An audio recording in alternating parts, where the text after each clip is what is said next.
agradecer aos presentes, especialmente das nossas convidadas. Eu sei que elas têm umas agendas muito extensas, então agradeço muito vocês terem conseguido atender o nosso convite. Também, de início, vou transmitir o recado de Crivella, que ele faria a coordenação, mas, infelizmente, ele não pôde. Então, ele pediu para que eu me desculpasse com vocês e com todos os nossos convidados presentes também. O nosso seminário é um seminário de formação e hoje nós queríamos falar da campanha nacional unificada dos bancários de 2020.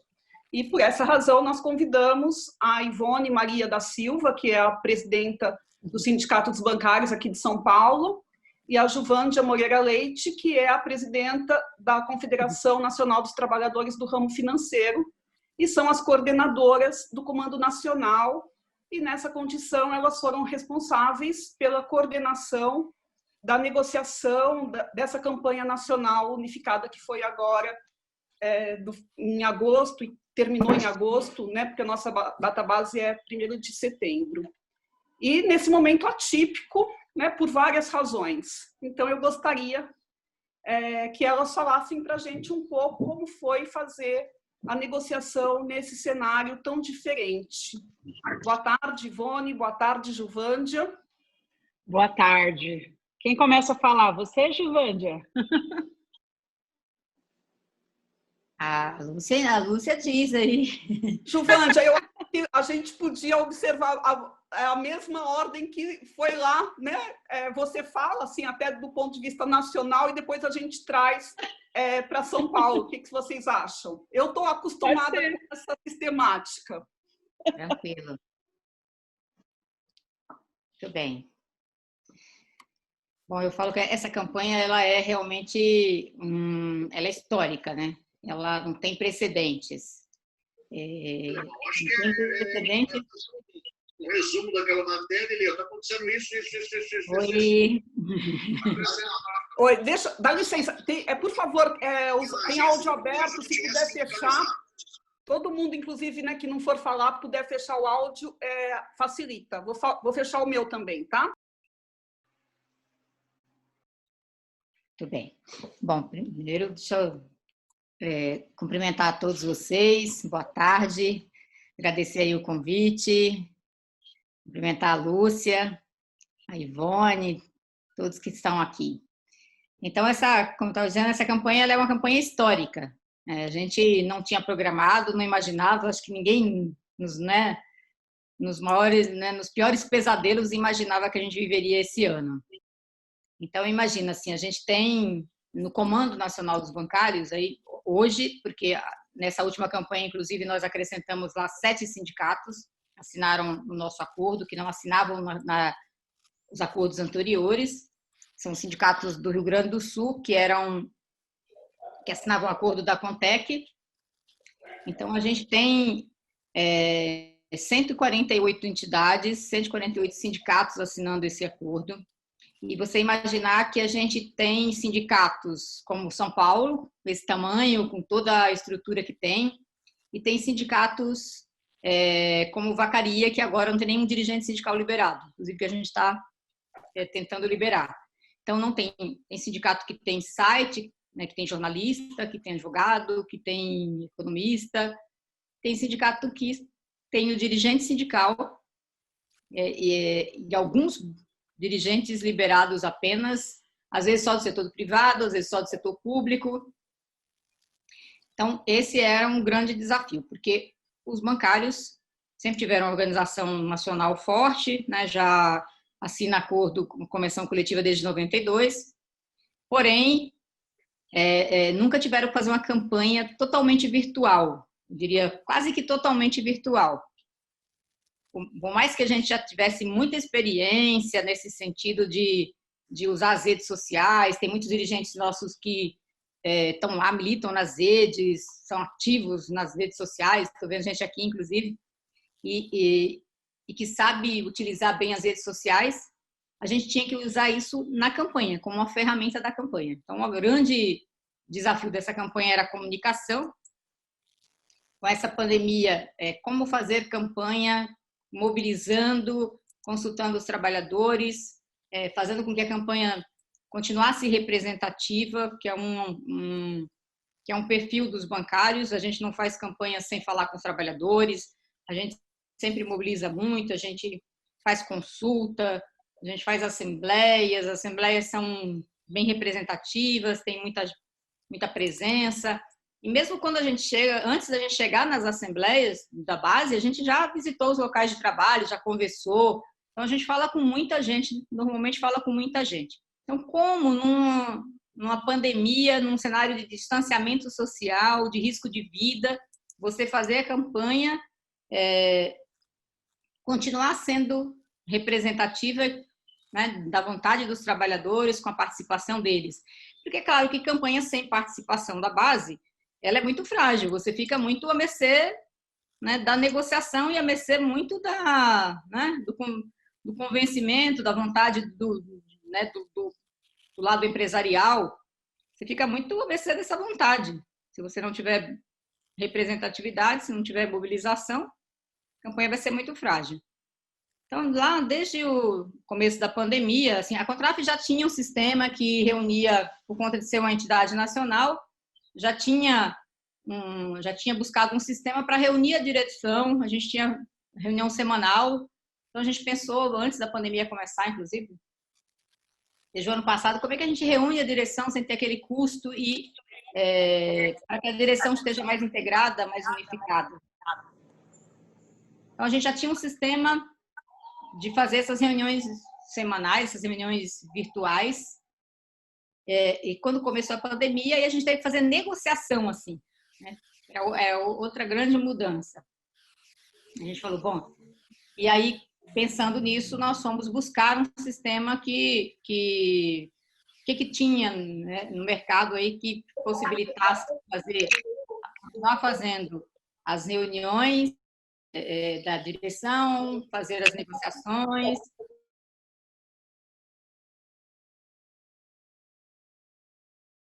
Todo mundo, quando, né, veio a pandemia mesmo, o que todo mundo dizia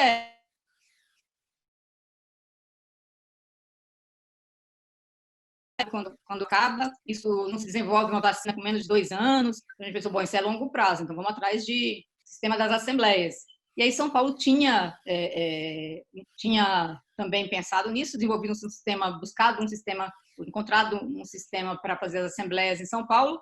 E aí a gente foi, encontramos 2 empresas, essa a que fez para São Paulo e uma outra, e fomos pesquisar, olhar o que cada ferramenta continha, quais eram a gente queria acompanhar, enfim.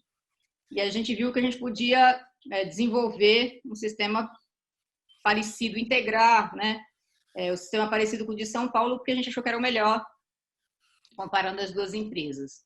E aí que é desenvolvido o Vota Bem, que é uma integração, na verdade, né, que você faz assembleias praticamente no Brasil inteiro, cada sindicato enxerga a sua assembleia, e pensando que a gente tem sindicato que não tem nem site, né, que não tem, às vezes tem um dirigente liberado, teve os PDV, saíram muitos dirigentes.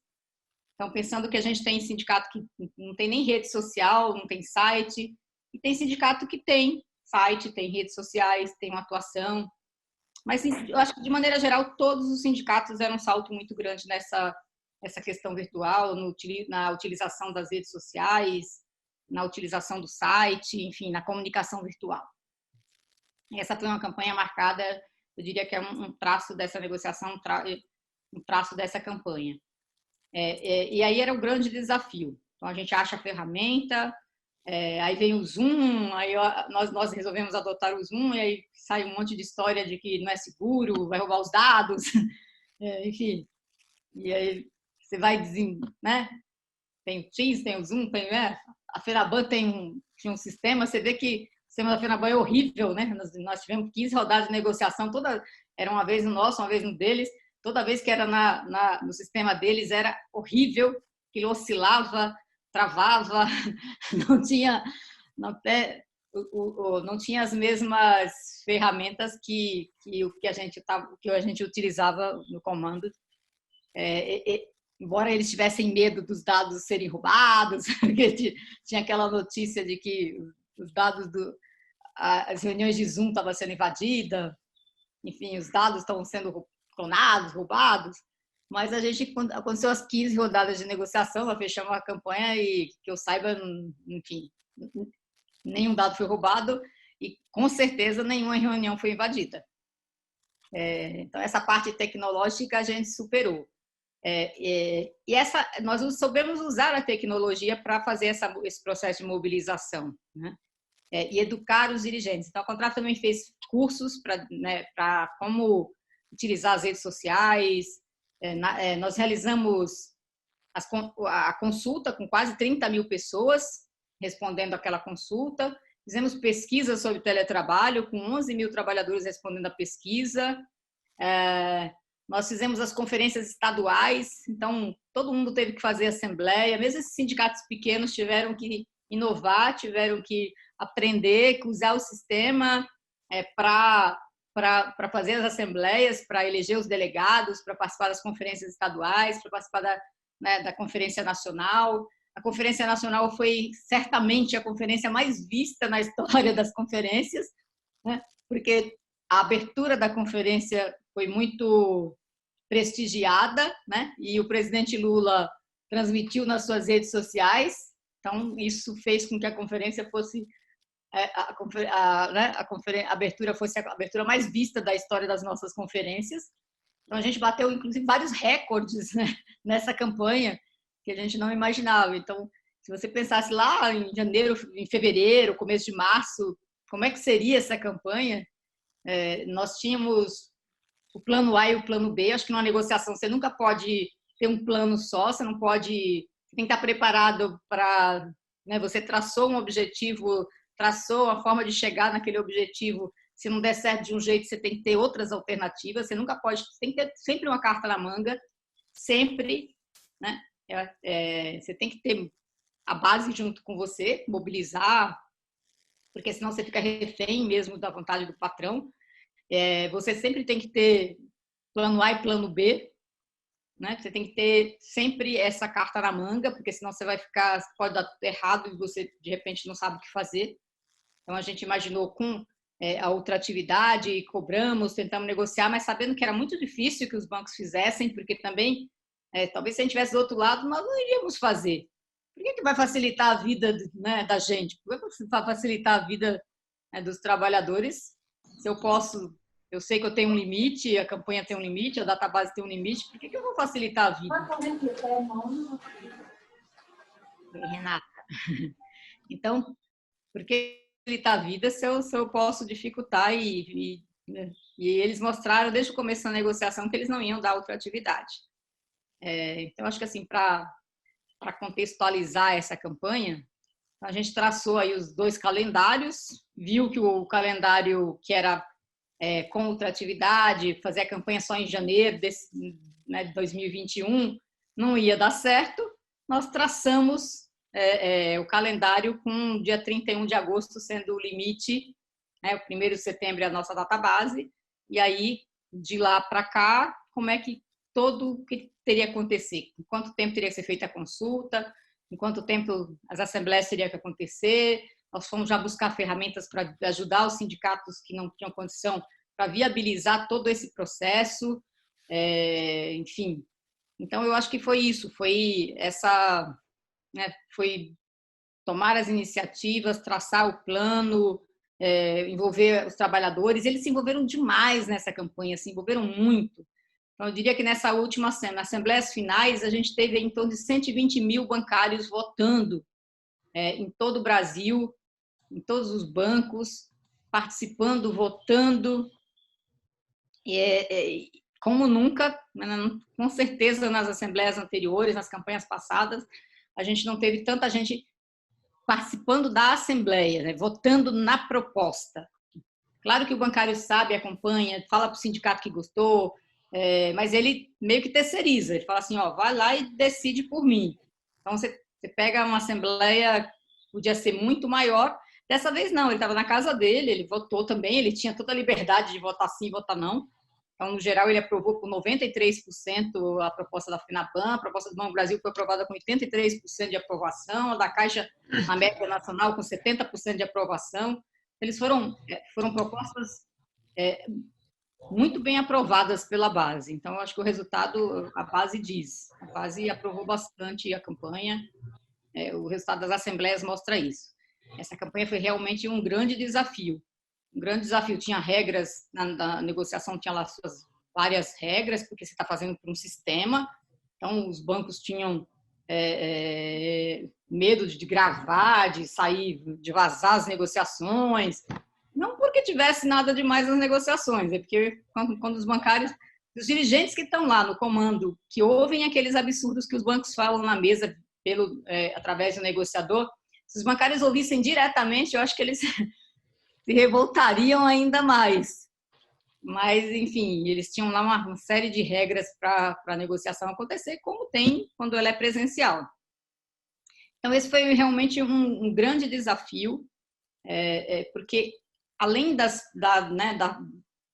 cláusulas, das reivindicações, a questão de salário, condições de trabalho, a gente tinha a vida, né? Tinha que preservar as vidas. Você tem um outro grande elemento dessa campanha era a quantidade de pessoas que estavam em teletrabalho. Você tinha, assim, sei lá, mais da metade da categoria, ainda nessa fase ali final da campanha, mais da metade da categoria em casa. Então, como é que você faz uma greve? A greve é sempre uma ferramenta que você tem, né? Você sabe se você pode usar ou não, se tem mobilização para isso ou não. Nesse caso, como é que você faz greve com o cara na casa e a bancária na casa dele, na casa dela? Era outra coisa bem complicada de acontecer. E com a população indo às agências bancárias por uma questão de extrema necessidade, quem está indo à agência bancária mesmo, eram as pessoas que estavam indo buscar o auxílio emergencial, eram as pessoas que estavam indo buscar sua aposentadoria que não sabem sacar, não sabem movimentar no meio digital. Então, era aquelas pessoas que realmente têm uma extrema necessidade de ir às agências. Principalmente agora no final da campanha, no meio da campanha para o final.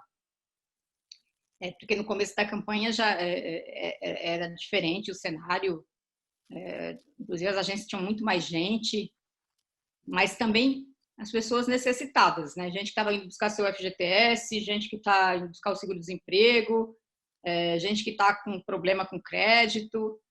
Como é que você faz greve num cenário como esse? Com crise econômica, com desemprego alto, por mais que a gente esteja lidando com o setor financeiro, você não é uma ilha, você está fazendo greve numa conjuntura muito difícil, ou fazendo campanha numa conjuntura muito difícil para piorar o cenário da negociação coletiva.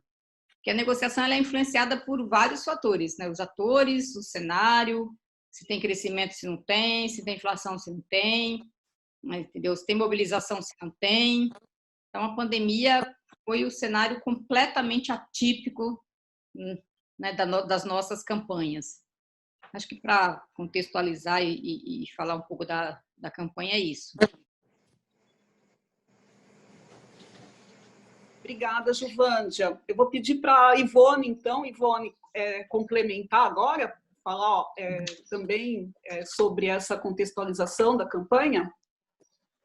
Bom, primeiro, boa tarde a todos e todas. É um prazer, né, estar aqui falando da nossa experiência da categoria bancária em relação a uma negociação numa pandemia, né, e comparado assim, a outras categorias, nós fomos muito bem, né?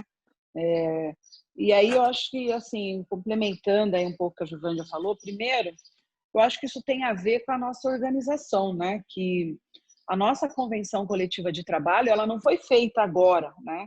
Então, ela tem esse tipo de organização, que é uma organização que você tem todos os sindicatos, de um lado, né, os trabalhadores nacionalmente, né, e todos os outros, o patrão do outro lado, numa mesa única de negociação. Então, isso foi toda uma construção, né, que eu e a Juvândia pegamos isso, né, já pronto, que outros companheiros e companheiras lutaram muito para chegar nesse ponto, né, de você ter uma mesa nacional de negociação.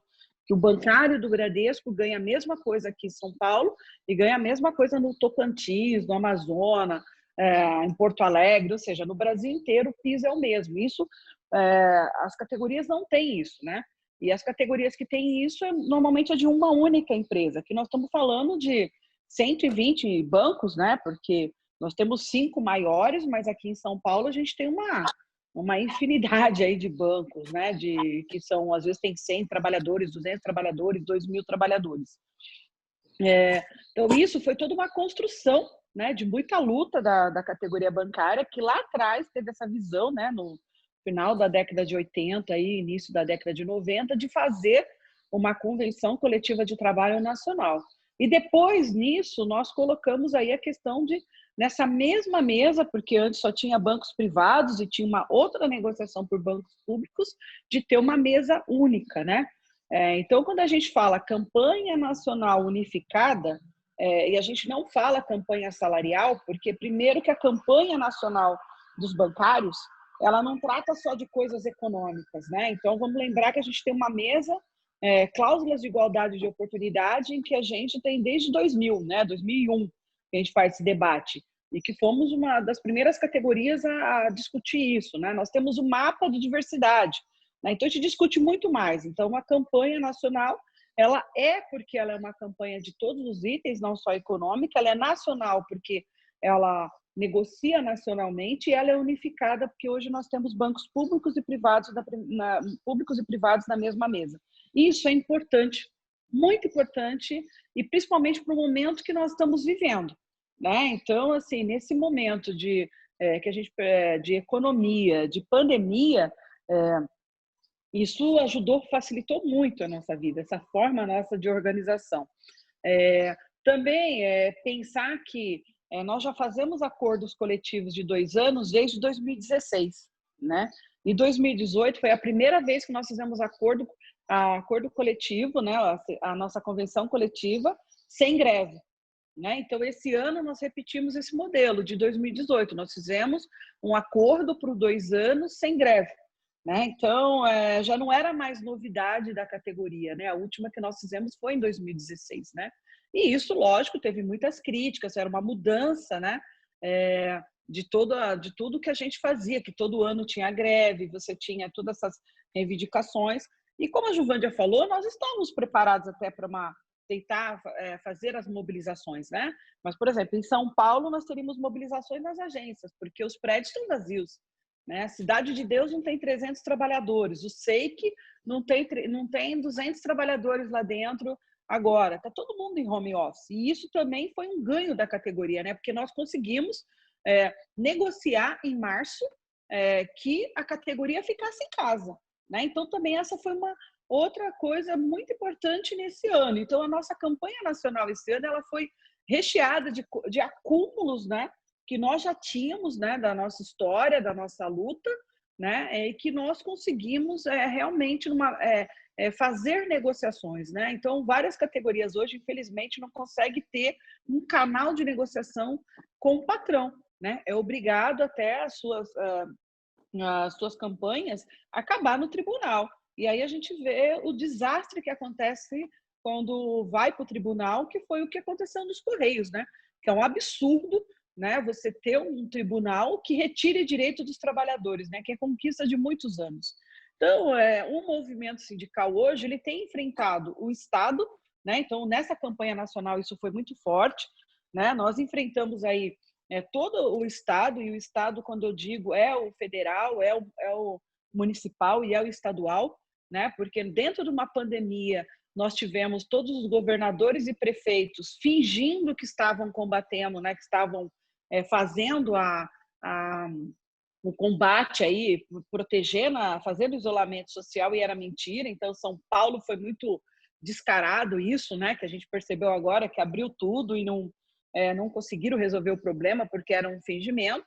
E isso também atrapalhou muito, né, todas as nossas negociações, porque a gente negociava na mesa na questão do Covid, né, e depois vinha a prefeitura, vinha governos atrapalhar tudo, e que a gente tinha que voltar para a mesa e negociar vários outros itens aí em relação aos trabalhadores. E depois disso veio a nossa campanha nacional, né? E que isso era um acúmulo, né? Então, a gente já tinha... Nós somos obrigados a acelerar no Sindicato dos Bancários vários movimentos que nós já tínhamos, né? Que era, por exemplo, usar muito as redes, o WhatsApp, né, as redes sociais, incluindo aí Twitter, WhatsApp, Face, nós já tínhamos, mas a gente não interagia tanto. Nossa interação ainda era no dia a dia, entregando uma folha bancária e fazendo o trabalho. A gente foi obrigado, a partir de março, não ter mais isso, e nós tivemos que criar aí as nossas conversas com os trabalhadores de forma virtual. E eu acho que também é bem sucedida a nossa campanha, porque nós temos uma categoria, né, que a média salarial é R$8.000, né, isso, então pouquíssimas categorias no Brasil ganham isso. É uma categoria que tem acesso ao smartphone, à internet e tudo mais, então, e também era muito fácil você achar essas pessoas, vamos dizer assim, né, porque elas estavam na rede, né? Diferente também de outras categorias. Eu acho que a gente também tem que lembrar isso, né? Não é porque a categoria bancária, não é só questão da organização. Eu acho que é todo um todo nosso aí que tem a ver com o nosso sucesso, né? E também imaginar aí que esses trabalhadores, eles ficaram muitas vezes, né, ligando para o sindicato em muitos momentos, né? Porque nós tínhamos que ir em agência, que tinha caso de Covid, o banco não tinha protocolo, né? Que hoje a gente tem um protocolo sobre a questão do Covid, mas isso foi também com muita briga em vários bancos, e até hoje a gente briga, né? O Santander, até hoje, ele descumpre vários protocolos em relação ao Covid, né? E mais do que isso, demite trabalhadores agora, né? Então, essa nossa luta, ela foi muito interessante, né? Porque no momento em que o país está em recessão, né? É um momento em que o país está passando uma pandemia, e uma pandemia mundial, que não é só no Brasil, mas no Brasil tem, vamos dizer assim, pioras, né? Porque nós temos um presidente que acha que usar máscara é frescura, né? Um presidente que acha que o Covid é só uma gripezinha, e isso sempre dificultou muito todo o nosso trabalho e as negociações. Mas nós conseguimos superar todos os obstáculos, né? Conseguimos fazer a negociação. É lógico que as nossas, onde nós chegamos não era assim, não era o que a gente queria, porque a gente queria mais, né? Mas dentro de toda essa luta era o que era possível dentro desse cenário nós termos hoje, né? Que era ter o aumento, né, desse ano, ter o abono, e o ano que vem nós temos o aumento real e manter todos os direitos da categoria e não ter nenhuma justiça ou mais interferência dentro da nossa campanha. E lógico que a nossa campanha ela não foi muito fácil, principalmente pelos bancos públicos, né?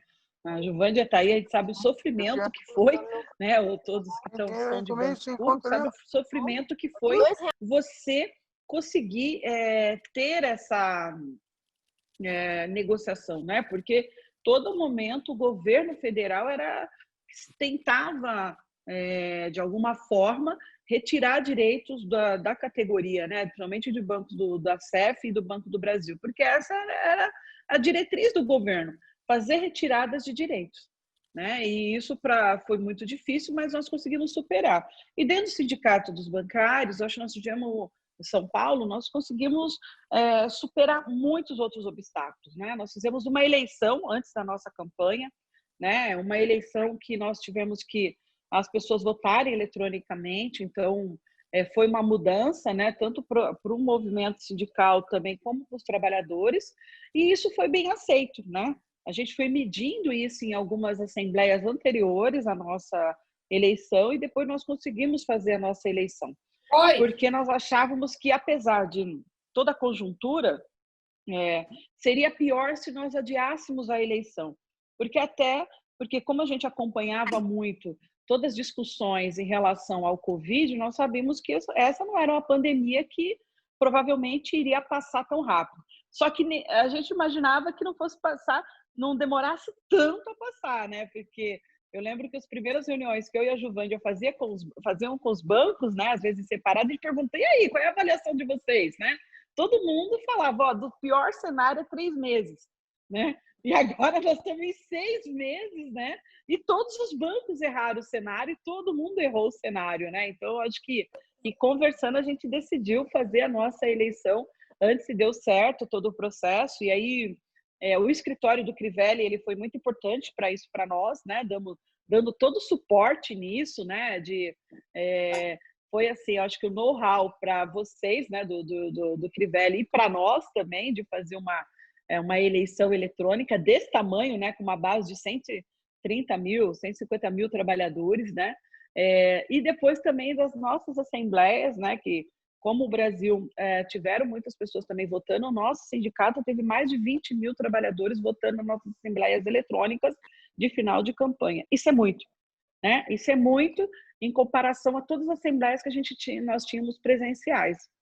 E mais do que isso, para fechar a campanha, a gente conversou muito com muitos trabalhadores.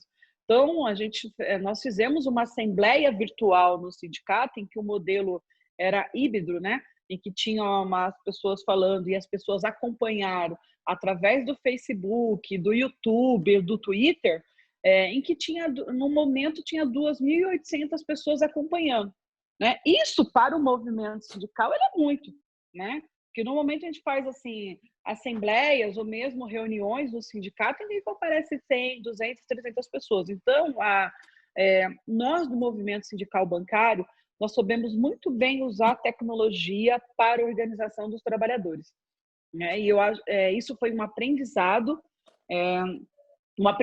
que veio para ficar, né? Porque mesmo após a pandemia, tem um monte de coisa que vai ficar. Então, na minha opinião, nunca mais teremos só assembleias presenciais. As nossas assembleias, a partir de agora, serão presenciais e virtuais, né? As nossas eleições também poderão ter urnas presenciais, mas elas também serão virtuais. E nós aprendemos também que a gente pode fazer conferência estadual, né, e conferência nacional, parte presencial e parte virtual. E isso para o movimento sindical ele é importante, como a Giovândia falou. Uma das coisas foi a gente ter economia, né? E a gente assim, não precisava se deslocar tanto. Nós conseguimos fazer muito mais reuniões nessa campanha do que as campanhas anteriores, porque elas eram virtuais, não precisava os dirigentes virem para cá, era dinâmica antes, né? Os dirigentes vinham para as reuniões,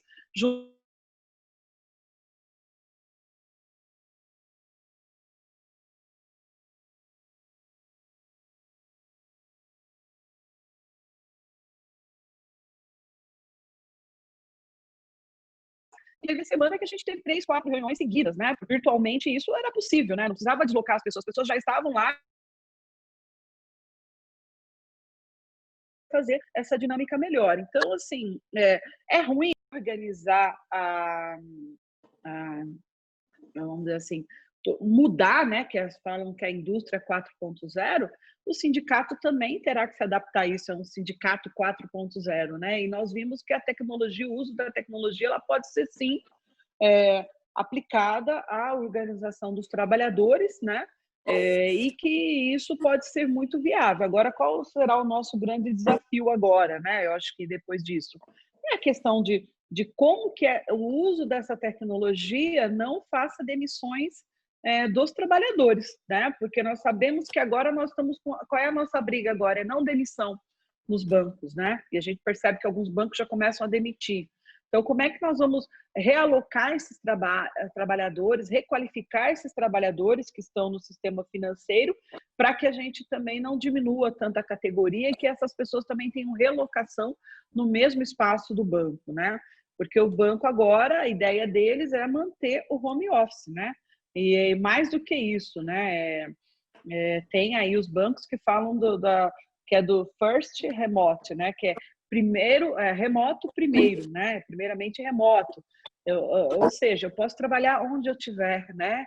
E vou comparecer poucas vezes ao banco. Os bancos não terão mais prédios, né? Então, eles vão ter locais aí no inglês, né, que tem várias empresas agora que fazem isso que eu chamo o co-work, né, que você tem uma mesa, você agenda, você vai lá para o seu local de trabalho.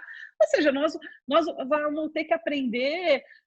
Eu e a Giovândia aí a gente anda conversando, anda fazendo essa questão de ter que conversar sobre teletrabalho por isso. Então, foi por isso que nós fizemos um acordo do Bradesco, vamos fazer acordos agora com outros bancos, né? porque agora a gente vai ter que organizar os trabalhadores em outro momento, né? Que é o pós-Covid, né? Mas que é um pós-Covid que vai ficar muita coisa de que ficou nessa pandemia, né? Então, esse é o nosso grande desafio, que nós não sabemos como vai terminar. Então, acho que é mais ou menos isso daí que eu queria complementar aí e dizer que o movimento sindical ele terá muitos desafios daqui para frente, muito mais do que nós tivemos até agora, e pior, nós não temos nenhum parâmetro, né? Porque antes a gente tinha até parâmetros, né, para comparar o que a gente podia fazer e não fazer. Agora nós estamos numa era que ninguém passou por essa era, né? Esse novo... eu não gosto muito do novo normal, porque para mim não é normal o que está acontecendo no Brasil, mas essa nova era, como que nós vamos lidar? Porque a gente não sabe, ninguém passou por isso, né? Então, acho que esse vai ser o nosso grande desafio aí para o próximo período. Obrigada, Ivone. Eu vou aproveitar as falas de vocês, especialmente em relação à menção ao banco público, porque no finalzinho da nossa campanha, o ministro Paulo Guedes deu uma declaração falando que conceder reajuste, ele estava falando lá na comissão, né, no Congresso, sobre o coronavírus, e ele falou que dar aumento seria muito ruim, porque isso aumentaria o desemprego. Então, eu queria que vocês falassem como vocês veem essa declaração do ministro, fazendo uma relação, inclusive, qual é a importância da campanha dos bancários, né, para a sociedade, né? Então, não só para os trabalhadores, mas também para a sociedade. Vamos começar de novo pela Juvândia, depois a Ivone?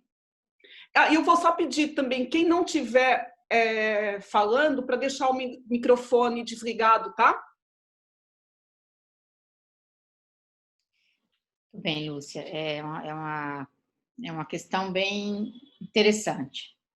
Porque, na verdade, esse governo, e o Paulo Guedes é dessa escola, esse governo não tem o menor compromisso com os trabalhadores, não tem o menor compromisso com o país, né? Pelo contrário, nem com distribuição de renda, enfim. A história deles, eles estão fazendo negócio, o Paulo Guedes faz negócio, ele fez negócio com o Banco do Brasil, né? Quando entregou aquela carteira de crédito do Banco do Brasil lá para o BTG Pactual.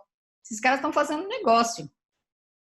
E a gente vê exatamente o contrário. O que salvou o país até agora, né, nessa pandemia, de afundar de vez?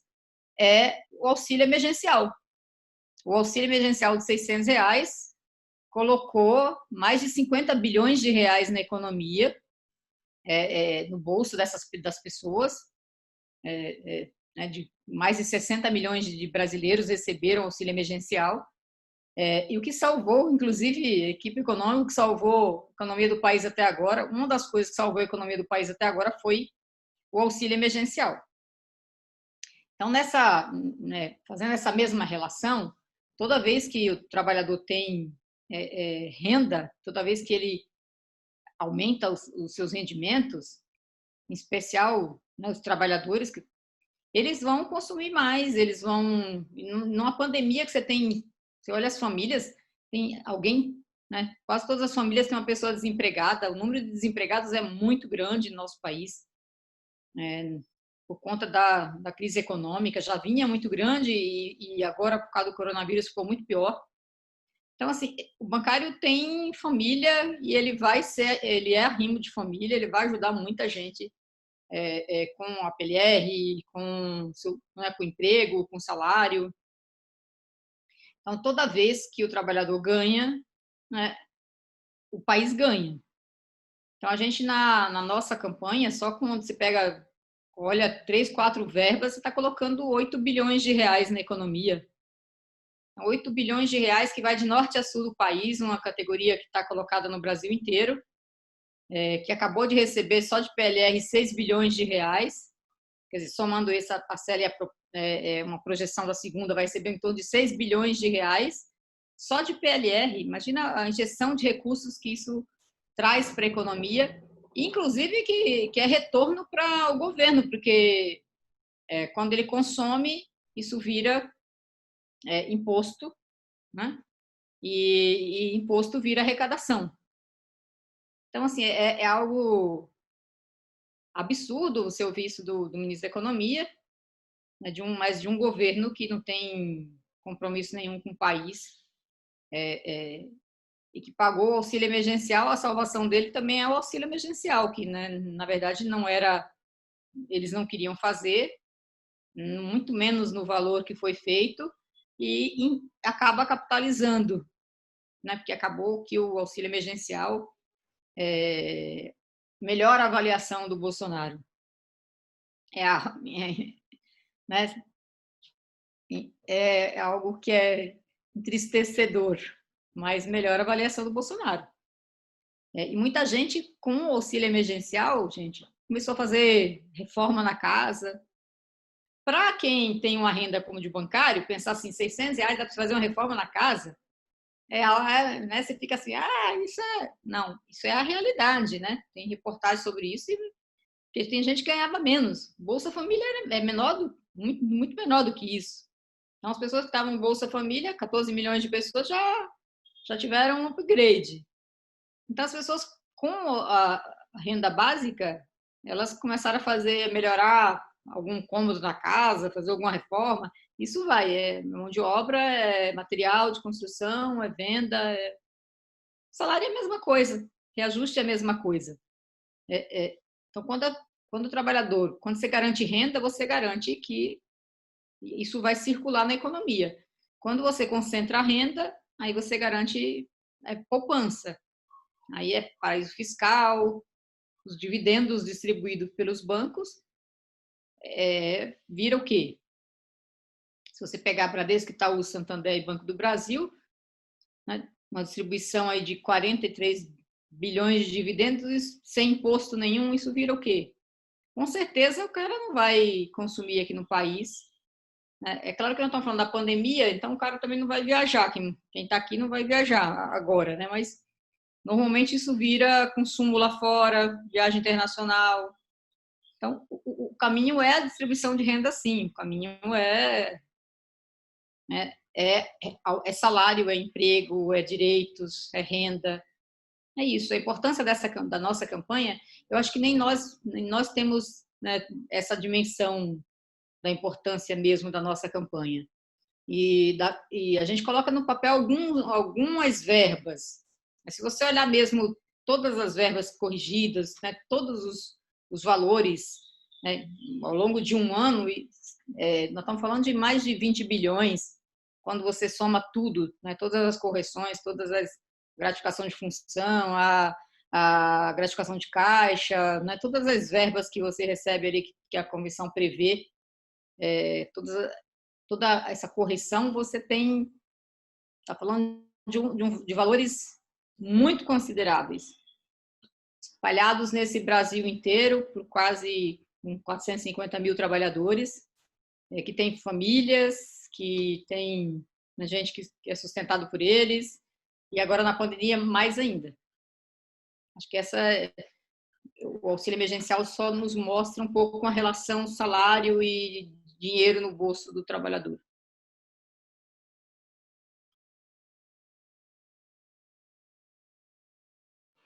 Obrigada, Juvândia. Ivone, bom, a Juvândia já falou bastante sobre isso, né? Eu acho que, bom, essa é a questão sempre a culpa da inflação, da economia mal é do trabalhador, né? E isso, se a gente for ver na história, sempre foi assim, né? Então, libertação dos escravos vai acabar com a economia do país porque eu vou ter que pagar um salário para o meu escravo agora, né? Na época militar, a mesma coisa, dar aumento é problema porque vai gerar inflação. E aí então, sempre até a criação e organização dos trabalhadores aí sempre foi atrelada essa questão do salário, né? Porque sempre quem é prejudicado na sociedade sempre foram os trabalhadores. E infelizmente, até hoje, né, nós temos os economistas que têm essa linha liberal, que é mais do que liberal, né? Neoliberal aí, que é o novo neoliberal aí, e que ele continua achando isso, né? Que a renda dos trabalhadores é prejudicial. Agora, não é prejudicial o meu acúmulo de capital e especulação no sistema financeiro, né? Não é prejudicial o Estado pagar juros para os bancos do jeito que eles pagam. Então, assim, é um problema e que a gente continua brigando e, infelizmente, isso daí é uma ideia ainda de muitos trabalhadores, né? Então, quando você pega alguns trabalhadores ainda, isso é porque você aprende isso na faculdade, né? Essa linha, você aprende isso escuta isso todos os dias nos telejornais e a culpa sempre é do trabalhador, né? Sempre assim, aumentar o meu salário é prejudicial. E isso é uma burrice tremenda, né? Ao contrário, eu ter renda, eu não vou guardar meu dinheiro, né? O que a gente sempre fala é o seguinte: eu não vou pegar meu dinheiro de trabalhador e vou guardar ou especular no sistema financeiro. Eu vou gastar, eu vou comprar casa, eu vou comprar no mercadinho, a economia vai girar. Que é a mesma coisa que o Guedes, na minha opinião também, ou os economistas dessa linha são totalmente errados, por exemplo, quando ele bate totalmente nos funcionários públicos. Gente, tem cidade aí que só existe a economia porque tem funcionário público, né? Tem cidade que só sobrevive porque tem o Bolsa Família, né? Então, assim, está comprovado isso, né? Então, tem estudos, né? Que o Brasil melhorou, que girou renda em várias cidades devido às pessoas terem renda, né? Hoje, a pandemia no Brasil só não foi pior para várias famílias porque eles tinham o salário mínimo do aposentado, né? Então, muita gente desempregada ficou lá com o salário mínimo. Então, assim, essa questão das pessoas terem renda, as famílias terem renda, sempre isso não deixou a economia ficar pior, né? Então, hoje ainda, essa nossa economia ainda está um pouquinho melhor, porque ela já está muito ruim, é devido a nós termos ainda um sistema de proteção e ter trabalhadores ainda que conseguem ter renda, né? E dentro dessas pessoas estão aí os funcionários públicos, né? Porque, gente, o que seria as pessoas imaginam assim, funcionário público ganhando 30 mil. Quem ganha 30 mil é o Ministério Público, é Judiciário, né? E ele está falando isso da reforma não é para essas pessoas, né? Vai ser para o enfermeiro, para o médico, né? Para o cara que te atende na prefeitura, que já ganha pouco, né? A maioria das prefeituras do país, né, do funcionalismo público do país, ganha pouco, né? Ganha muito pouco, né? Não ganha milhões igual todo mundo está achando. E a mesma coisa se passa aí na questão do funcionário público, né? Do Banco do Brasil e da Caixa. Só que essas pessoas do Banco do Brasil e da Caixa, ela faz também esses trabalhadores, além de girar essas economias quando ele recebe a sua renda na cidade, ele ainda presta um serviço para a sociedade, que são os únicos bancos ainda que ele faz empréstimos, né, para o pequeno agricultor. Agora é bem menos, né, porque o banco, o governo começou a retirar. Tinha o projeto Minha Casa Minha Vida, que utilizava, né, a relação era através da Caixa, que agora diminuiu, né? Então, assim, não tem como você acabar com o Estado, acabar com o funcionalismo público, né? Ao contrário, o Brasil ele tem poucos ainda funcionários públicos, né? Porque ainda falta muito ainda na área da saúde, da educação, né? Os professores ganham uma mixaria, gente. Então, policial.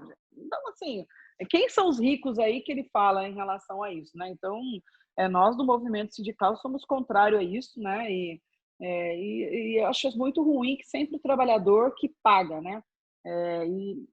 E às vezes tem muitas políticas públicas aí que, infelizmente, nós percebemos que nós mesmos às vezes pagamos duas vezes, né?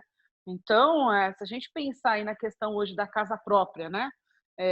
Eu já tenho o meu fundo de garantia que é utilizado para casa própria, né? E eu ainda pago ainda os juros para o banco em relação a isso, né? Que não remunera o dinheiro que eles utilizaram. Então, assim, é uma coisa meio... E lembrando que o fundo de garantia ele tem a ver com toda a história de luta dos trabalhadores que acabou com as empresas, eles tinham a estabilidade, que acabou, criou o fundo de garantia, e hoje eles pegam esse dinheiro, né, e transformam. Lógico que foi muito bem utilizado e nós defendemos isso na questão do saneamento básico e tudo mais, mas assim, só o trabalhador, né? Então, o que eu quero dizer é o seguinte, é só o trabalhador que paga a conta de tudo e que muitas vezes ele não tem essa...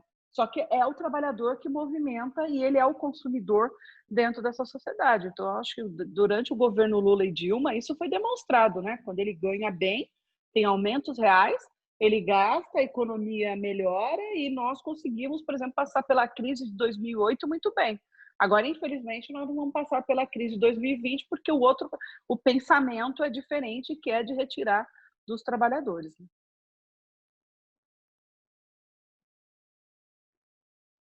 Obrigada, Ivone e Juvândia. E eu queria, na verdade, fazer assim, um gancho com uma fala da Ivone, que é em relação aos municípios que só têm, às vezes, Banco do Brasil e Caixa Econômica, e às vezes nem tem banco nenhum nesses municípios.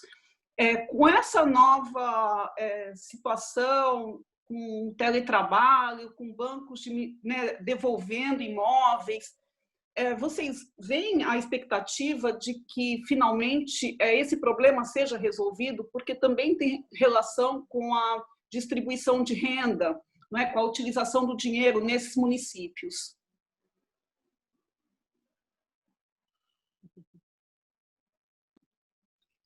Bom, veja, quando começou a pandemia, a gente estava, na verdade, para fazer uma escolha muito difícil. Se você pensar do ponto de vista da sobrevivência da categoria, porque era sobrevivência sob dois aspectos. Primeiro era salvar a vida, então para salvar a vida tinha que botar o máximo possível de gente em teletrabalho, e na ponta, na agência, você tinha que controlar a entrada do cliente, não podia entrar todo mundo, não podia entrar de uma vez. Então, a gente fez uma negociação que colocou em torno de 300 mil pessoas em casa. Só que nós sabíamos também que isso teria consequências, mas que talvez acontecesse com a gente ou sem a gente. E as consequências são, os bancos fecharam muitas agências, inclusive na pandemia. E os bancos têm uma avaliação de que uma parte dos clientes que aprendeu a usar o banco virtual não vai voltar para a agência bancária. Então, eles falam que tem 3% hoje usando as agências bancárias. Era 5%, caiu para 3% aí na pandemia. Então, você tem lá, você tinha 60% do público que usava meio digital, isso aumentou significativamente. E eu acho que não vai voltar. Muita gente vai de verdade se adaptar a essa nova forma, né, de organização, tanto no banco, né, para pagar suas contas, enfim, mas também para fazer suas compras, né, comércio digital. As pessoas vão se organizar de forma diferente. Uma parte da sociedade muito considerável vai mudar os hábitos. E isso tem um impacto grande na nossa categoria, com certeza, né? Os avanços tecnológicos que só foram intensificados com a pandemia. A pandemia vai intensificar um processo muito grande no mundo todo. É claro que nós temos no Brasil uma exclusão muito grande, então ela também mostra quanto é cruel essa exclusão. Quem não tem acesso à internet, quem não tem celular, smartphone, um celular que, né, nem o auxílio emergencial conseguia sacar se não tinha celular. Nem se cadastrar conseguia se não tinha internet. Olha como eles fizeram, né? Aquele decreto, aquela coisa bem cruel. Né? Nós criticamos bastante o decreto do governo em relação ao auxílio emergencial, porque as pessoas mais vulneráveis, que já eram vulneráveis e as que se tornaram ainda mais vulneráveis na pandemia, elas estavam excluídas, inclusive, do auxílio emergencial. Por isso que as agências da Caixa as filas dobravam quarteirões, porque as pessoas não tinham internet, não tinham celular, quando tinham era uma coisa, aquele celular que não tem dados, aquele celular que não tem memória, aquele celular que não consegue baixar o aplicativo, e tudo isso ia parar nas agências da Caixa. Então, esse é um grande desafio para a gente. Um grande desafio para a categoria bancária como categoria, que a tendência é essa redução se aprofunde, e é um desafio para a sociedade, entendeu? Como que nós nos organizamos como sociedade com esses avanços todos, para não excluir ainda mais gente, para não empobrecer ainda mais gente, para não levar mais gente ainda para a miséria, entendeu? Como uma forma de vida, né, irreversível, porque se a sociedade não se indignar contra isso, não lutar contra isso, não buscar uma regulação dessa vida, né, de quem se apropria dessa riqueza, de como que você garante cidadania, garante inclusão, garante renda, se a gente não fizer esse debate, nós vamos viver cada vez mais num mundo de privilegiados. Poucos incluídos e muitos excluídos. Excluídos de tudo. Excluído digital, excluído de consumo, excluído de moradia, excluído de ter o que comer. Então, esse é o grande desafio, não o desafio dos bancários, é um desafio da sociedade. Se repensar, se regular, porque nós estamos num limite. Eu acho que a gente vai cada vez mais caminhar para esse limite. Quando você olha, esses dias tem uma matéria falando sobre as pessoas que enriqueceram, né, nesse ano, na pandemia. Você vê, aí você fala, caramba, olha, esse modelo de sociedade, numa pandemia, numa exclusão do nada, numa dor, um sofrimento, e tem gente que ficou mais rica. E tem as pencas, né, aos milhares dos que ficaram mais pobres. Então, acho que esse é um desafio de todos nós, não só dos bancários. É um desafio de todos nós, dos bancários em especial. Muito bem. Obrigada, Juvândia. Bom, Ivone? Bom, se depender dos bancos, com certeza nós não teremos as agências nesses locais, né? Não temos e não teremos. Acho que aí reforçar o que a Juvândia falou realmente é uma luta da sociedade, né? Porque hoje tem pessoas que vão a 100, 150 quilômetros andar para poder ter uma agência bancária e sacar o seu benefício, né? Esse é um grande problema. E mais do que isso, né? Uma coisa é imaginar São Paulo, né? Que eu tenho acesso à internet. Outra coisa, a gente tem um monte de cidade do país que não tem internet, né? Então, você tem que dar acesso, tem que ter agência bancária para essas pessoas, né? Porque nós não podemos considerar o Brasil que ele é homogêneo, né? E mais do que isso, né? Nós não podemos imaginar que o Brasil inteiro é igual a São Paulo, né? Então, os bancos eles estão tentando implementar uma coisa que funcione em alguns lugares, ou seja, eu quero os lugares onde circula dinheiro, onde eu possa ter cliente, e eu excluo todo o restante da sociedade, né? Eu acho que aí, assim, como é uma concessão pública dos bancos, eu acho que eles deveriam ser obrigados, né? Eu abro agência em São Paulo, no Rio de Janeiro, mas eu também abro agência lá no Cafundó da Zona Sul, que não tem agência, no Cafundó da Zona Leste, né?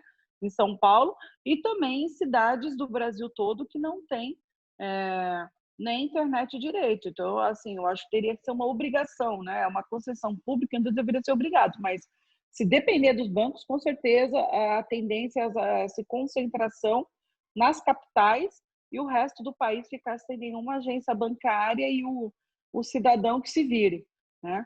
E aí, gente, guardar dinheiro no colchão ou até mesmo ter circulação de dinheiro é uma realidade do país, né? Então, nós vimos aí que um monte de gente ainda pega o dinheiro e não guarda em banco. Ele tem muita circulação de dinheiro no país. Então, essa realidade que nós vivemos, que a gente vive aqui, de eu ter o iFood, pagar com ticket, com cartão pré-cadastrado e tudo mais, ter no telefone meu cartão de crédito, isso é para poucos do país, né?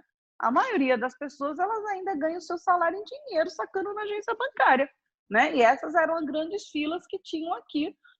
Por que tinha um monte de... Eu estranhava muito, por exemplo, que eu achava Tudo bem, a Caixa eu sabia que estava pagando benefício, agora eu não tinha noção, né? A gente nem percebia isso. Por que as agências bancárias ficam tão cheias no dia de pagamento? Porque tem um monte de banco, um monte de gente que não paga, não tem conta em banco, porque ela vai lá receber o dinheiro dela vai lá receber o salário em dinheiro, né? Então, acho que os bancos querem implementar uma realidade no país que ela não é uma realidade para todos ainda no país. Então, assim, é uma grande luta, e aí não é só dos bancários, é da sociedade, para que realmente a gente tenha atendimento bancário para todo mundo em todos os lugares.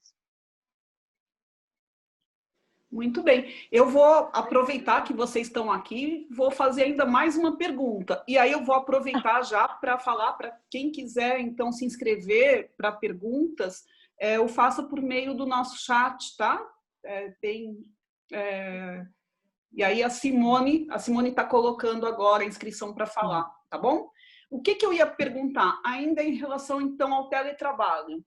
Né, foi colocado no começo que na convenção coletiva não foi possível já estabelecer as cláusulas para o teletrabalho pós-pandemia, tendo só sido garantido, e eu vou tirar o só, né, tendo sido garantida a manutenção dos trabalhadores em teletrabalho durante a pandemia. Qual que é a expectativa? Como é que estão as negociações sobre isso com os bancos de forma separada? Não sei se a gente segue a ordem ou investe. Não, posso falar aí, Juvande. Nós fechamos acordo, né, do teletrabalho com o Bradesco, né? A gente iniciou conversas aí de começar com o Itaú, né? E tem outros bancos interessados, principalmente em São Paulo, né? Que tem o São Paulo tem mais bancos que a gente chama de bancos aéreos, né? Porque eles não têm agências em que eles têm funcionários e que há interesse deles fazer esse acordo de teletrabalho. E aí nós vamos negociar banco a banco, né? Ver qual é o modelo, mas nós já temos praticamente um modelo que é o modelo do Bradesco em relação à questão do teletrabalho. Então, a nossa intenção é negociar com todo mundo.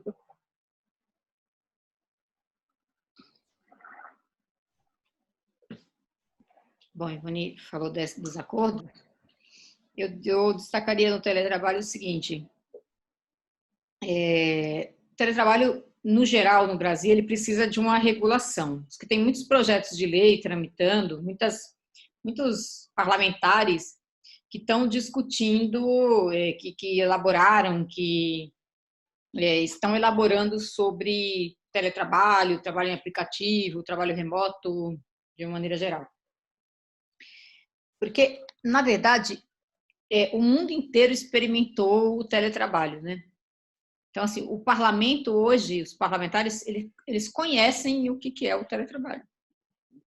Conhecem, né, a realidade de trabalho à distância, de estar em casa, de ter familiar, de ter o neto, de ter a filha, o filho. É claro que você está falando, né, quando você fala do parlamentar, é uma renda, né? Está falando de uma renda privilegiada, diferenciada. Portanto, esse parlamentar não mora não é como um trabalhador comum, que às vezes divide a casa dele com mais umas 10, 15 pessoas, né, sei lá, num cômodo que tem poucos metros quadrados. Mas ele experimentou essa realidade. Aí você pega o judiciário. Os juízes, eles experimentaram a realidade do teletrabalho. Eu lembro que eu participei durante a campanha, num determinado momento, a presidenta da Amatra me liga e pede para participar de uma live, de um debate que elas iam fazer. E alguém me indicou e eu falei, tudo bem, participo e tal. E muito do debate acabou ficando em torno do teletrabalho. E era bem, acho que assim, uns 3 dias antes de sair nossa pesquisa, e a gente tinha que entrar num determinado momento da tarde, entrava para preparar, para elas explicarem como é que ia funcionar. E aí eu estava perguntando para eles assim, mas por que vocês fizeram uma regulação do teletrabalho lá para o judiciário, acho que em 2018, se eu não me engano, que a gente estava debatendo isso em 2018, na campanha de 2018, e eles colocaram uma meta de 30% a 40%. Se você estiver em teletrabalho, a meta tem que ser 40% maior. E a desembargadora falou assim para mim, Giovânia, porque em 2018 ninguém tinha vivido o teletrabalho, e em 2018 o tribunal, não sei se foi o CNJ que colocou essa regra, ou se foi o próprio tribunal, não lembro direito, colocou porque não queria que o servidor fosse para o teletrabalho. Então, eles estavam tentando inibir. Então, por isso que eu pensava, gente, como é que pode alguém colocar uma meta de 40% a mais de trabalho para quem está em casa? É um negócio... Então, o judiciário vive o teletrabalho. Os juízes, né, os advogados, o Ministério Público. Então, hoje a sociedade, hoje você tem 8,4 milhões de pessoas em teletrabalho, segundo o DIEESE. Ainda hoje tem 8,4 milhões de pessoas em teletrabalho. Então, as pessoas, de maneira geral, vivenciaram o teletrabalho. O teletrabalho, a legislação sobre o teletrabalho, eu acho que ela é muito, inclusive, ela é totalmente insuficiente, ela é liberal demais, né? E a tendência é que no próximo período, aqui no Brasil, inclusive, eu acho que a tendência é que se regule o teletrabalho. Porque o teletrabalho, ele veio para ficar, né? Ele veio com certeza para ficar, e ele vai mudar muitas relações. Sem dúvida, o nosso acordo, eu acho que hoje é o acordo mais completo, mais debatido, que tem mais elementos. A Lúcia acompanhou bastante, desde, né, a elaboração da cláusula até o próprio acordo que a gente já fez com o Bradesco. O acordo com o Itaú vai ser outro modelo, completamente diferente, mas ainda mais amarrado, ainda, né? São modelos diferentes de teletrabalho. E eu acho que é um campo que precisa muito de elaboração, precisa muito de estudo, precisa pensar, e vai criar nichos em todos os sentidos. O teletrabalho tem criado nichos. Desde o mercado imobiliário, que as pessoas, aí, obviamente que depende do padrão de renda, né? As pessoas já pensam assim, eu vou ficar em teletrabalho, então eu quero viver numa casa, eu vou, aqui em São Paulo, eu vou para viver em Mairiporã, eu vou para Atibaia, eu vou morar em tal lugar, eu vou esses condomínios de casa mais afastados, que já estavam vendendo bastante, muita gente já procurando para morar em um lugar assim. Então, vai ser uma parte do mercado do trabalho, vai ter uma parte do trabalho, vai ter gente que vai querer ficar em teletrabalho, vai querer trabalhar assim, remotamente. Então, esse é um assunto que ainda tem muito campo para estudar, que ainda tem muito campo para a gente aprender. Eu acho que em pouco tempo a categoria bancária certamente é a que mais acumulou sobre o teletrabalho. Com certeza a negociação dos bancários foi a que mais acumulou. A gente entrou na negociação, primeira rodada foi sobre teletrabalho. Os bancos tinham uma visão sobre o teletrabalho. Eu acho que eles aprenderam muito também conosco, com os apontamentos todos que a gente fez. Lembro que o Santander dizia que você tinha que um privilégio o teletrabalho, então você tinha que abrir mão de alguma coisa.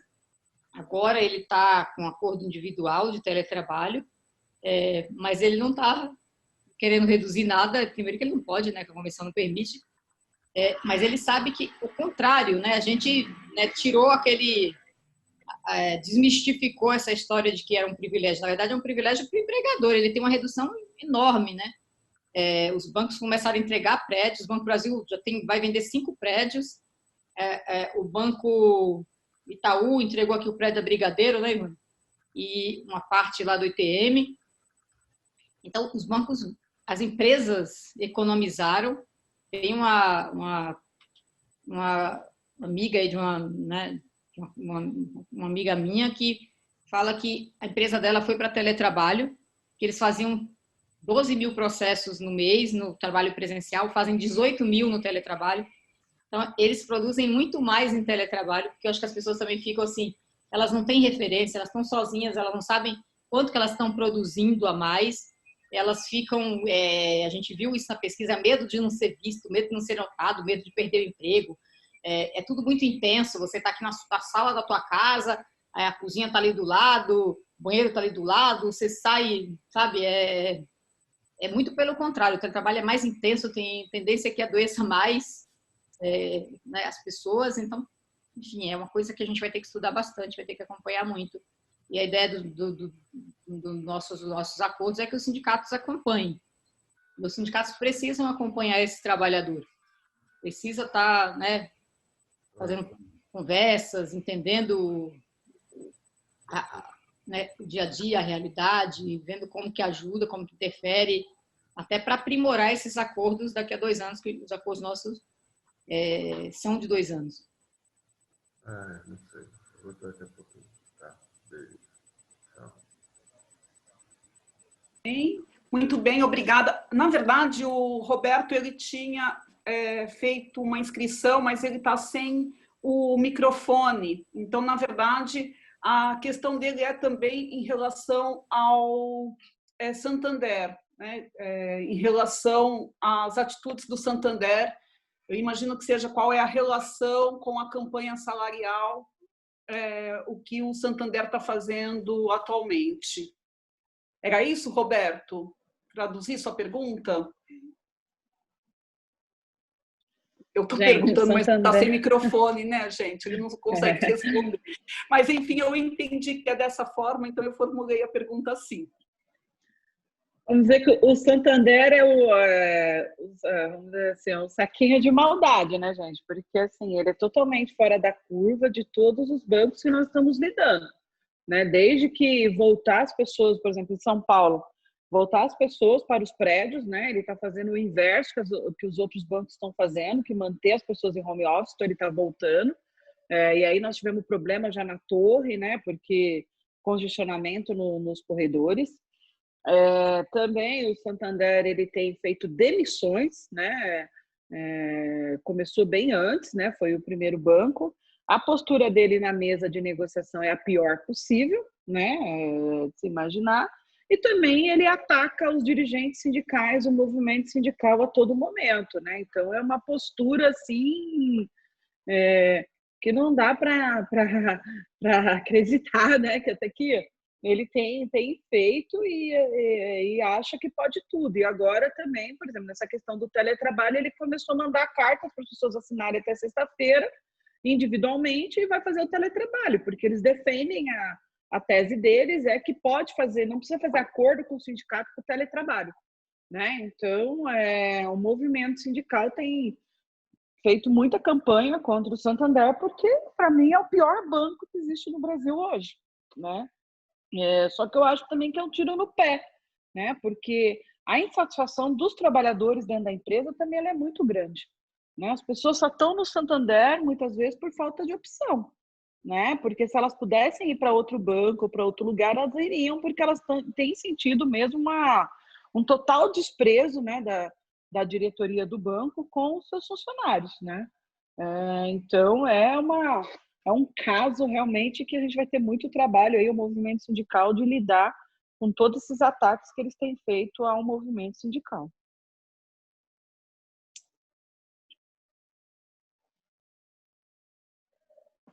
Obrigada, Ivone. Juvândia, você quer complementar?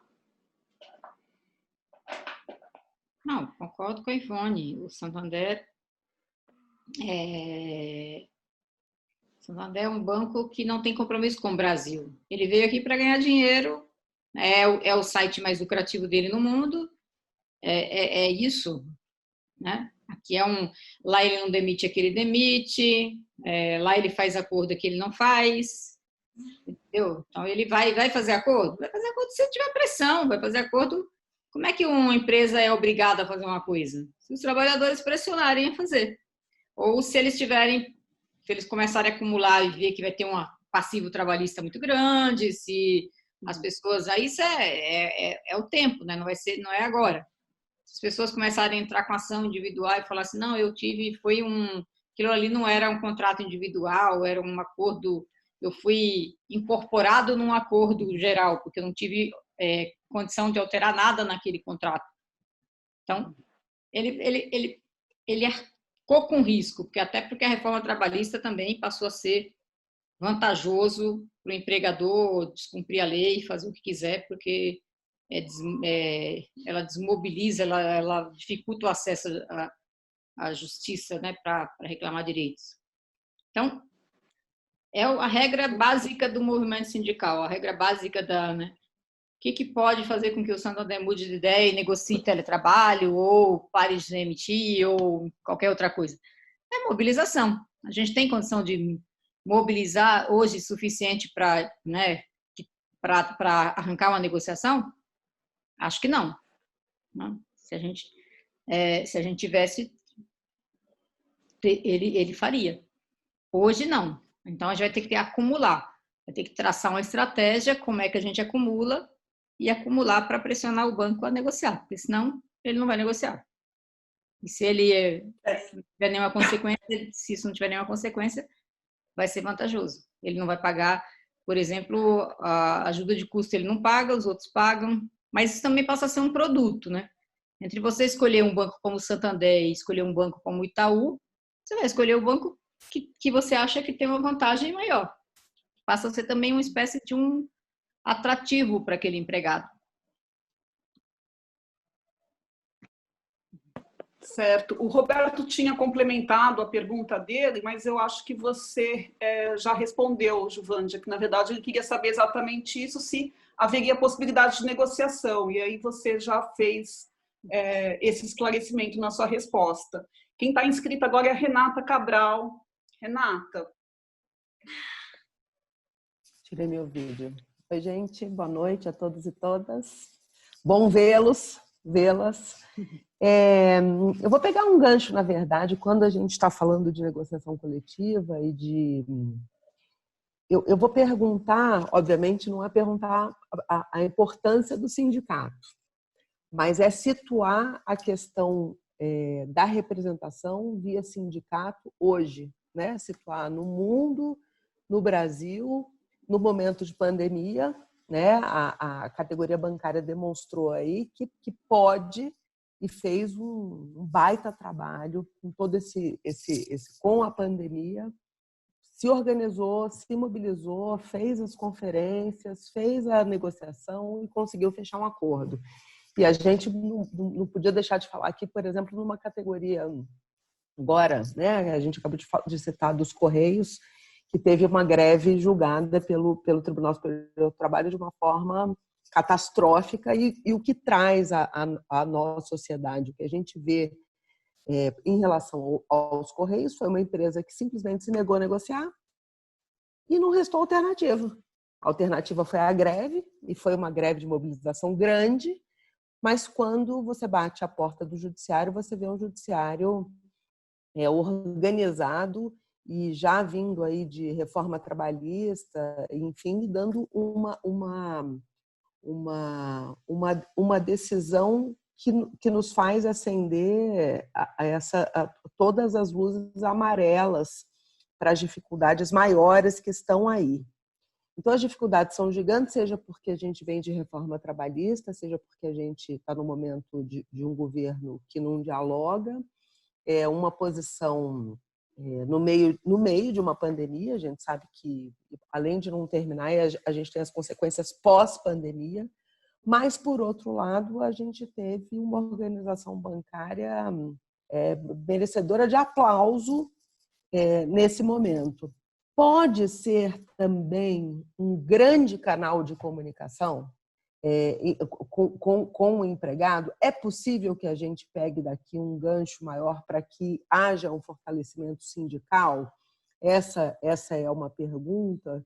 E será que as pessoas hoje, justamente por conta da gente estar mais interligado em relação a todas as informações, será que o trabalhador hoje ele está caindo a ficha dele no sentido de que a voz dele sozinho, de fato, é nada e que ele precisa dessa representatividade, inclusive para superar, vi o Roberto falando no chat, por exemplo, do medo, né? O medo, sozinho você se submete, porque é o emprego ou o que se impõe. Então, essa é uma pergunta, como que os sindicatos hoje, e a gente acaba de ver a importância dessa mobilização, como é que o sindicato hoje pode dialogar, como o sindicato pode dialogar melhor com a sociedade, presumindo que a gente queira de fato uma sociedade menos desigual. Quais são os desafios aí pela frente e o que de concreto a gente pode começar a fazer nesse período, inclusive pós-pandemia?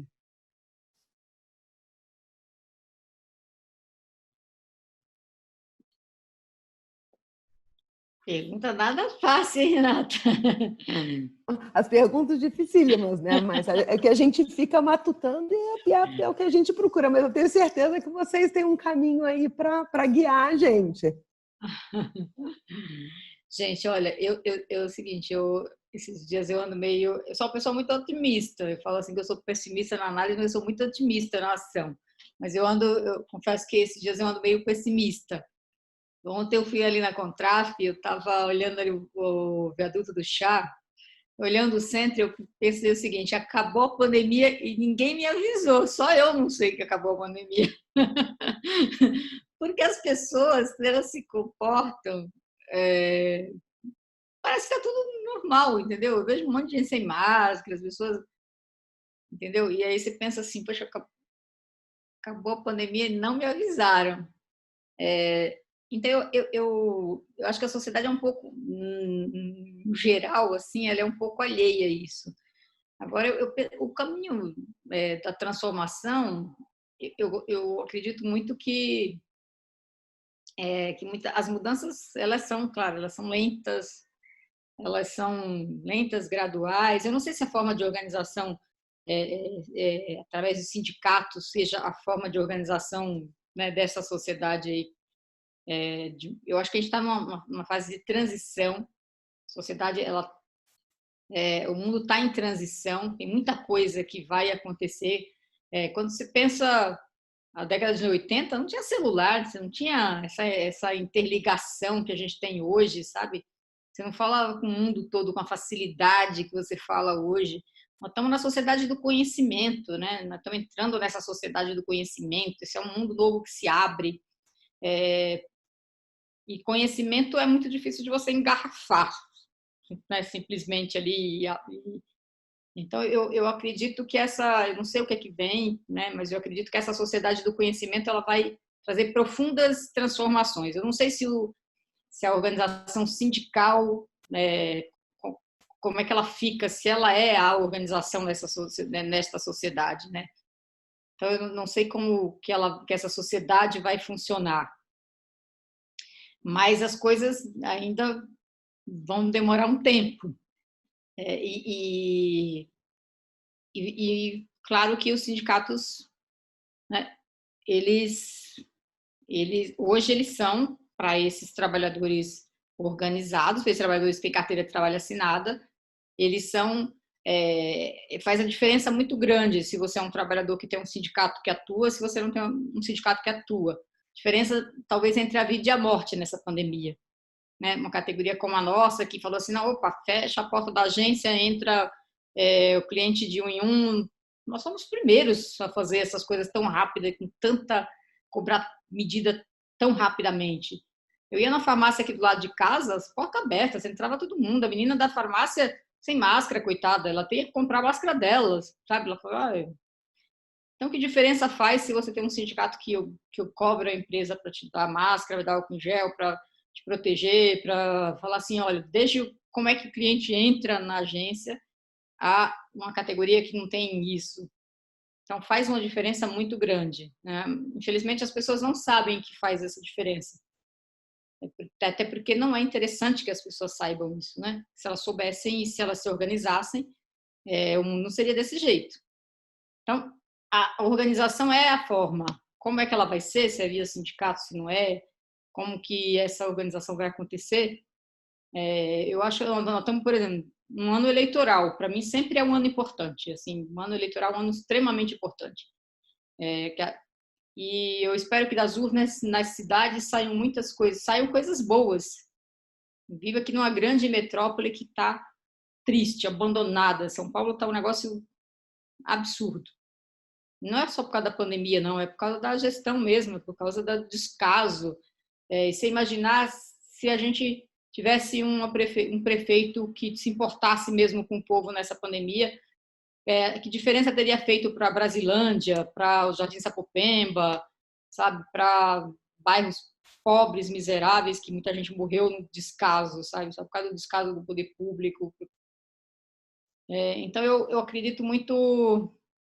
eu sei que a gente pode transformar as coisas pelo nosso voto, pela nossa organização, e o que muda são as reflexões. Às vezes você reflete para 1, para 2, para 10, e todo mundo vai refletindo para 1, para 2, para 10, você vai fazendo a mudança que a gente quer ver, que precisa acontecer. Entendeu? Mas essa resposta aí sua também, essa pergunta tua também é minha.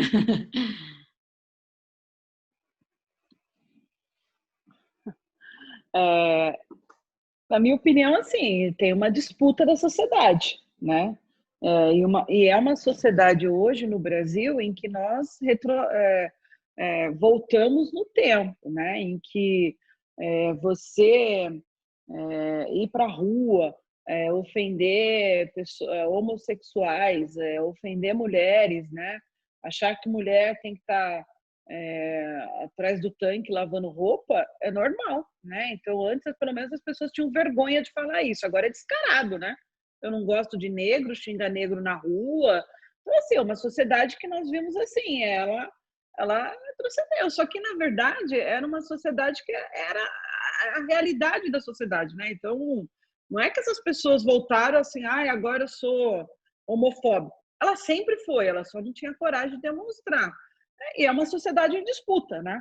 Só que, assim, como é que imaginar, né? É uma disputa em que nós temos outros parâmetros, né? Então, nós temos os parâmetros o seguinte, da questão da liberdade, do movimento sindical ter liberdade, da questão das mulheres ocuparem vários espaços, e a gente percebe que agora tem uma grande pressão para tudo isso, para a gente volta para casa e fica na caixinha.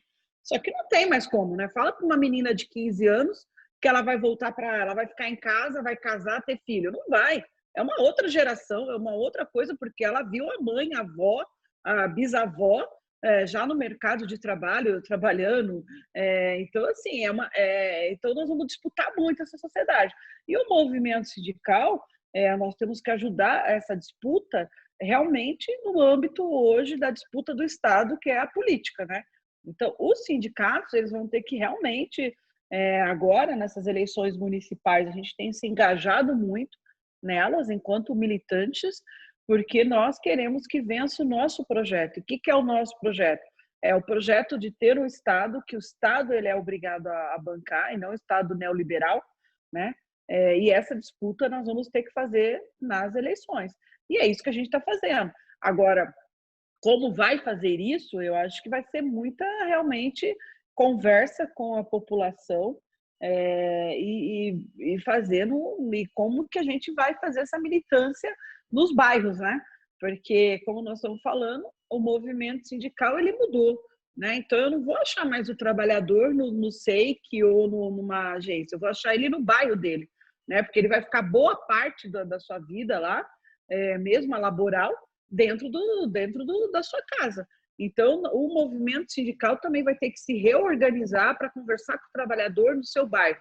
E é isso que a gente vai ter que pensar no nosso projeto, como é que nós conversamos com esse trabalhador lá na casa dele, no bairro dele, das necessidades dele, né? Então, pelo menos os bancários. As outras categorias vão ter outras coisas, né? Então, começar a brigar pelo mínimo que hoje ela foi desmontada. E aí a gente tem um exemplo do pessoal dos motoqueiros de entrega. Eles não têm nada, né? É começar do zero essa nova conquista deles, né?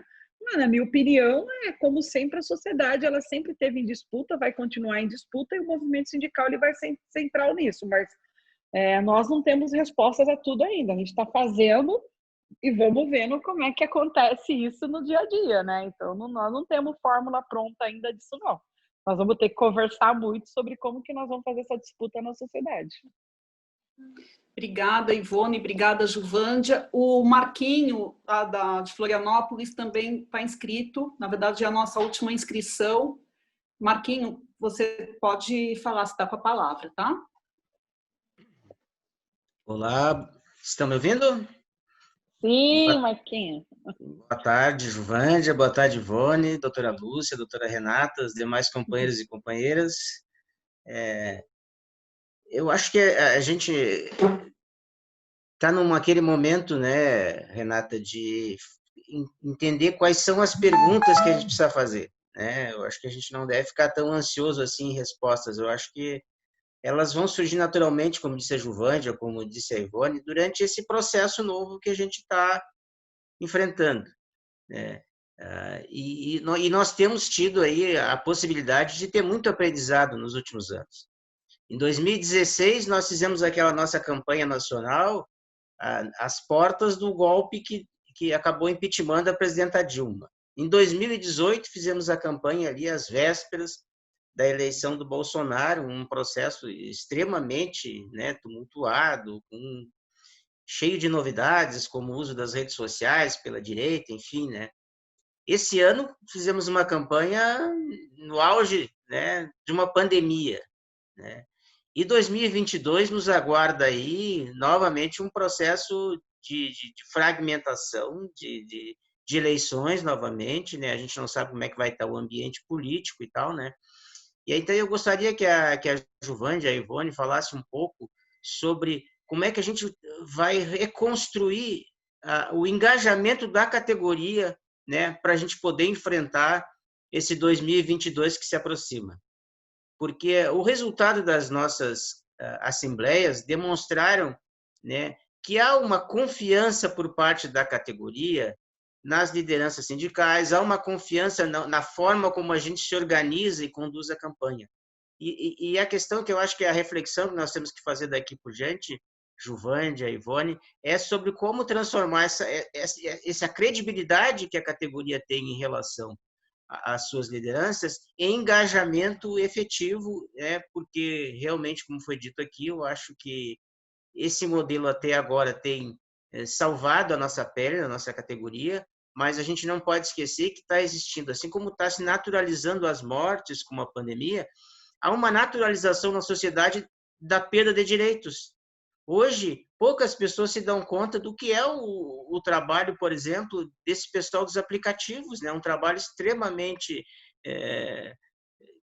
de um sacrifício enorme para essas pessoas, sem nenhuma garantia. Isso está se tornando natural e a gente já vê, inclusive, gente da nossa própria categoria, né, defendendo esse tipo de situação. Então, como é que a gente consegue reengajar a categoria no sentido de que ela tem que ser um agente efetivo nessa transformação que a gente precisa fazer na sociedade?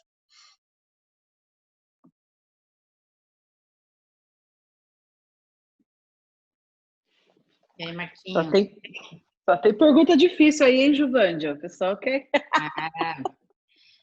Bom, eu acho que a resposta para isso é formação política. A questão é como é que você faz formação política de forma coletiva?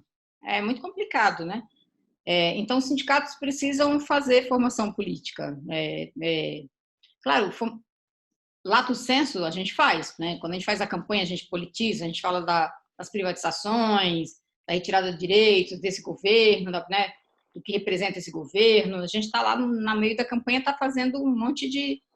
está politizando bastante. Mas eu estou falando de uma formação política mais estrito sensu mesmo, né? Nós precisamos voltar a fazer de forma, e aí olhando para os bancários, mas não só para os bancários, eu acho que a CUT precisa fazer isso mais fortemente, a esquerda precisa fazer isso, precisa fazer formação política, precisa, né, organizar um programa de formação, precisamos fazer isso, né, formar lideranças, a direita forma lideranças, a direita entendeu que a esquerda fazia isso e começou a fazer, né, você vê aí vários institutos de direita que foram formando lideranças que viraram parlamentares, que viraram vereadores, que viraram deputados federais, que, né, viraram, enfim, senadores, parlamentares. Então, a direita investiu nisso e formou e institutos como A FENABAN, por exemplo, apresentou para a gente um programa de formação, né? Você viu lá, né? de negros e negras, e ali ele sai uma parte, sai o empregado. Isso ali é formação política. Isso ali tem um conteúdo também liberal ali naquela formação. Então, eu acho que a gente tem que fazer isso. A gente precisa fazer isso de uma forma programada, né, calculada. A gente precisa sentar e fazer o esboço do nosso processo de formação. Eu acho que os bancários precisam fazer isso. Sindicatos, poucos sindicatos têm curso mesmo, processo de formação. Penso que precisa fazer isso urgente. A esquerda tem que fazer, a gente tem que ter institutos, tem que ter... Porque é o jeito de você multiplicar e você formar lideranças para fazer essa transformação que a gente precisa ver na sociedade. Bom, concordo 100% com a Juvândia. Para mim também é a formação, é a luta, né? Que a gente percebe aí que não vai ter outra saída. A nossa formação política a gente realmente... E ocupação de espaços que hoje a direita ocupa, né? Então, nós vamos ter muito trabalho em relação a isso. Então, eu também concordo 100% com o que a Juvândia falou. Muito bem, muito obrigada. Eu agradeço demais, Ivone, Juvândia, achei uma conversa excelente. Eu acho até que vocês estão também com um pouquinho de saudade do Maqsud, né? Vocês sentiram falta na negociação daquela cadeirinha dura, daquela falta de água na madrugada. Mas, falta de comida, doutora Lúcia. Deixam a gente sem água, sem comida durante horas para a gente negociar. E naquela cadeirinha dura, não é? E com o ar-condicionado gelado. Então, mas foi muito bom conversar com vocês hoje. Acho que todo mundo teve a mesma sensação de que foi realmente uma conversa de alto nível, com informações importantíssimas.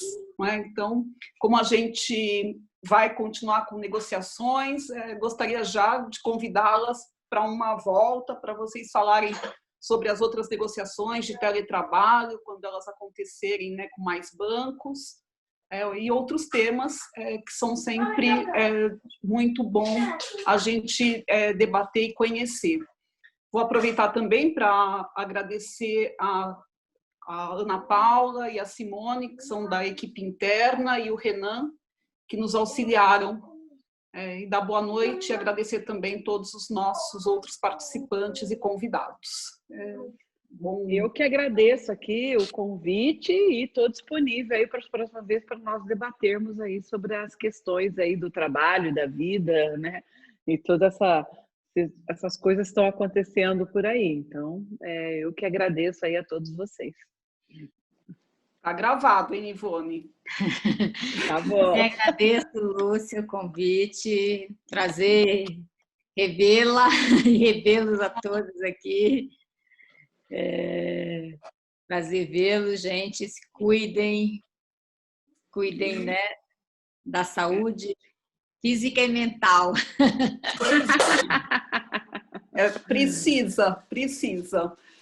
Eu comprei o meu macacão da Naomi Campbell. A próxima vez que eu for para São Paulo, eu vou visitar vocês lá na Contraf. A Ivone não vai para o sindicato, mas se eu souber que ela está no sindicato, eu vou para o sindicato também com o meu macacãozinho da NASA. Eu estou aqui, ó, no sindicato, Lúcia. Eu estou aqui, ó, pode vir. Bem feito para eu parar de ser linguaruda. Tem um amigo comum que disse que tem um coronavírus assim na frente da casa da Ivone, que ela tem medo de sair, que é o coronavírus. Nossa, eu não posso falar, porque nós nos encontramos no sindicato... várias vezes. Então, mas quando eu for a São Paulo, eu vou visitá-las também. Tá? Aqui, vem na minha sala aqui, ó. Tá certo. Tá? Boa noite, obrigada para todo mundo. Boa noite. Bom descanso. Boa noite a todos. Obrigado. Fiquem com Deus aí. Tchau. Obrigada. Boa noite. Boa noite. Boa noite.